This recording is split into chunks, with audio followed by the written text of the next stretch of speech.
Hello guys, welcome to maths with Telugu. ఇవాళ topic వచ్చేసి simple interest. So మనం simple interest start చేయడానికి main reason ఏంటంటే మనకి త్వరలోనే టీఎస్పీసీ ఎగ్జామ్స్ ఉంది అండ్ గ్రూప్ డి కూడా పడింది మనకి. సో చాలా కాంపిటేటివ్ ఎగ్జామ్స్ అయితే వస్తున్నాయి. సో వాటి కోసం నేను సింపుల్ ఇంట్రెస్ట్ అయితే స్టార్ట్ చేస్తున్నా. సో సింపుల్ ఇంట్రెస్ట్ అంటే ఏంటి? ఫస్ట్ సింపుల్ ఇంట్రెస్ట్ అంటే ఏంటి అని అంటే, మనం ఎవరికైనా అప్పు ఇచ్చినామా, లేకపోతే మనం అప్పు తెచ్చుకున్నామా, లేకపోతే మనం ఒక ప్రోడక్ట్ ని మనం రెంట్కి ఇచ్చినామా, దానిపైన మనం ఇంట్రెస్ట్ తీసుకుంటున్నామా, ఇట్లాంటి వాటికి మనం ఏదైతే ఇంట్రెస్ట్ పెట్టి మనం మనీ కలెక్ట్ చేసుకుంటామో దాన్నే సింపుల్ ఇంట్రెస్ట్ అని అంటాం. సో సింపుల్ ఇంట్రెస్ట్ దేనిపైన డిపెండ్ అయి ఉంటుంది అంటే, మనం ఇచ్చిన ప్రిన్సిపల్ పైన. ప్రిన్సిపల్ అంటే ఏంటి? నేను కొన్ని పైసలు ఇచ్చిన, ఒక 50,000 ఇచ్చిన అనుకో, దానిపైన నేను ఎంత ఇంట్రెస్ట్ పెడతానో దానికి అది టైం ప్రకారం ఇంట్రెస్ట్ క్యాలిక్యులేట్ చేసి నాకు మనీ ఇస్తుంది. సో అదే simple interest. So simple interest ని మనం క్యాలిక్యులేట్ చేయడానికి ఫార్ములా ఏంటి అని అంటే, సో సింపుల్ ఇంట్రెస్ట్ ని క్యాలిక్యులేట్ చేయడానికి మనకి ఫార్ములా ఏంటి అని అంటే PTR/100. సో PTR/100 అంటే ఏంటి ఫస్ట్? సో P అంటే ఏంటి ఇందులో అంటే ప్రిన్సిపల్. P అంటే ఏంటి అంటే ప్రిన్సిపల్. సో P అంటే ఏంటంటే ప్రిన్సిపల్. ప్రిన్సిపల్ అంటే ఏదైతే మనం ఇస్తున్నామో అమౌంట్ దాన్ని ప్రిన్సిపల్ అంటాం. సో R అంటే ఏంటి?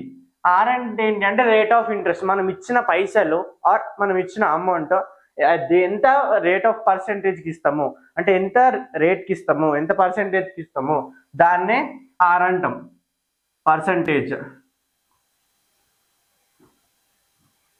సో T అంటే ఏంటి? ఎంత టైం వరకు ఇచ్చినామో, అంటే మనం ఇచ్చిన మనీ అనేది ఎంత టైం వరకు మనం క్యాలిక్యులేట్ చేయాలనుకుంటున్నామో దాన్ని మనం T అని అంటాం. T అంటే ఏంటి అంటే టైమ్. సో మనం సింపుల్ ఇంట్రెస్ట్ క్యాలిక్యులేట్ చేయడానికి మనం వాడే ఫార్ములా ఏంటి అంటే PTR/100. సో నాకేంటి, ఒక సింపుల్ ఇంట్రెస్టే కాదు, మొత్తం అమౌంట్ కావాలి.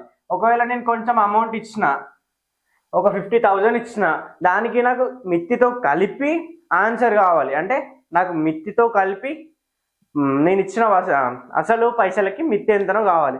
సో అట్లాంటి కావాలన్నప్పుడు ఫార్ములా ఏంటి అంటే P(1 + R × T/100).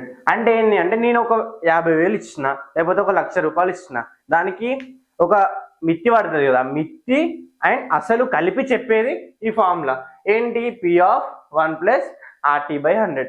P అంటే ఏంటి? Principal amount. R అంటే ఏంటి? Rate of interest. T అంటే ఏంటి? టైమ్. సో మనకి ఇంకేంటి, ఒకవేళ మనం 1 సంవత్సరానికి ఇస్తే మనం తొందరగా ఇట్లా క్యాలిక్యులేట్ చేసుకుంటాడు.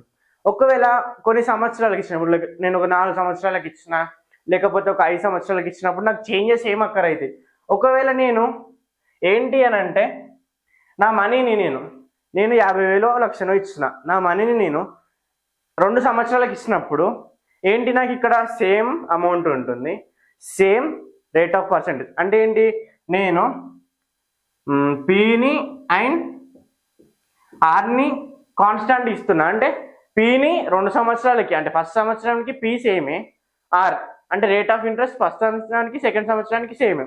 ఇక్కడ నాకు ఏడ చేంజ్ అవుతుంది అని అంటే T దగ్గర టైం ఏంటి 1 year అండ్ 2 years అవుతుంది.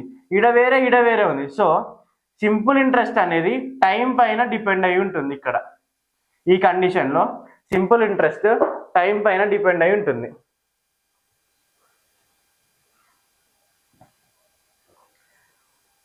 ఈ కండిషన్లో simple interest directly proportional to T ఉంటుంది.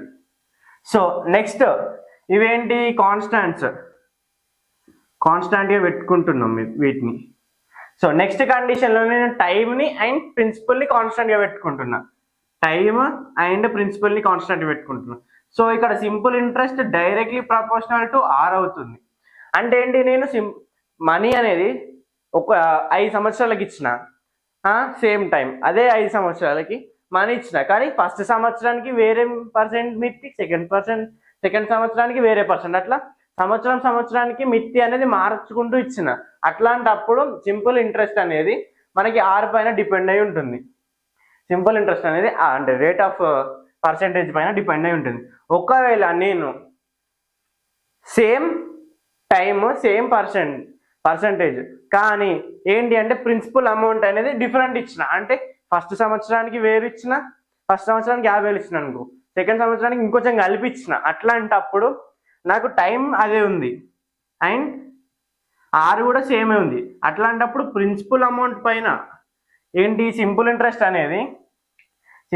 అనేది ప్రిన్సిపల్ అమౌంట్కి డైరెక్ట్లీ ప్రపోర్షనల్గా ఉంటుంది. ఇవి 3 చేంజెస్ మనకి అక్కర్ అవుతాయి.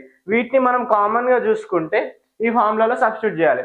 ఎందుకు నేను ఇవి చెప్తున్నానంటే ఇక్కడ మనం టైం అనేది ఎప్పుడైనా ఈ ఫార్ములాస్లో టైం అనేది మనకి ఇయర్స్లో మెన్షన్ చేయాలి. వాడు ఒకవేళ 18 months అని మెన్షన్ చేసిండు అనుకో, 18 months అని మెన్షన్ చేస్తే మనం ఇక్కడ డైరెక్ట్ టైం ప్లేస్లో 18 పెట్టకూడదు. ఏమని పెట్టాలి? 1.5 years అని పెట్టాలి.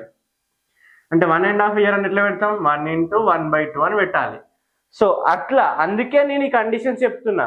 ఈ కండిషన్స్ ఎందుకు అని అంటే మనం ఇక్కడ టైం ప్లేస్లో ఇయర్స్లో మెన్షన్ చేయాలి. అందుకే మనకు టైం అనేది ఎక్కడ వేరీ అవుతుందో చూసుకోనికి ఈ కండిషన్స్ అనేది వర్క్ అవుతాయి. అందుకే ఈ కండిషన్స్ చెప్పిన. సో మరి మనం కొన్ని ప్రాబ్లమ్స్ చేద్దాం ఇప్పుడు.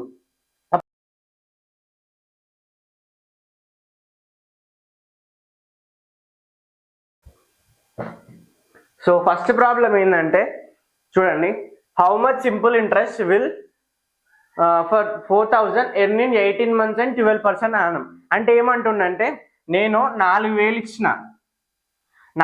ఇచ్చిన ఏంటి అంటే 18 నెలలకు ఇచ్చిన. ఏంటి ప్రిన్సిపల్ ఏంటి? 4,000. రేట్ ఆఫ్ ఇంట్రెస్ట్ ఎంత? R equal to 12% per annum, 12% per annum. కానీ నాకు ఇక్కడ ఏంటి టైం పీరియడ్ ఏంటి అని అంటే 18 months. సో మనం 18 monthsని ఎట్లా రాసుకోండి? ఫస్ట్ ఏంటి సింపుల్ ఇంట్రెస్ట్ ఫైండ్ అవుట్ చేయాలి. సింపుల్ ఇంట్రెస్ట్ ఫైండ్ అవుట్ చేయడానికి మనకి ఫార్ములా ఏంటి? PTR/100. సో ప్రైస్ ఎంత నాకు అంటే నేను ఇచ్చిన అమౌంట్ ఎంత? 4,000 ఇంటూ రేట్ ఆఫ్ ఇంట్రెస్ట్ ఎంత? 12%. కానీ నాకు ఇచ్చిన టైం ఏంటంటే 18 months. 18 months అంటే 1.5 years. So 1 × 1/2 whole by 100. So మనం క్యాలిక్యులేషన్ చేద్దాం. చూడండి, 1 × 1/2ని మనం ఏమని రాసుకోవచ్చు అంటే 3/2 అని రాసుకోవచ్చు. ఎందుకంటే 2 × 1 + 1, సో 3/2. ఇక్కడ 12%, ఇక్కడ 4,000/100. సో ఈ 2 zeros ఈ 2 zeros క్యాన్సల్. 2 1s 2 20s ఏంటి 20 × 12 × 3. సో 60 × 12 అని రాసుకుంటున్నా. సో దీని ఆన్సర్ ఏంటంటే 720 అవుతుంది. So that's it.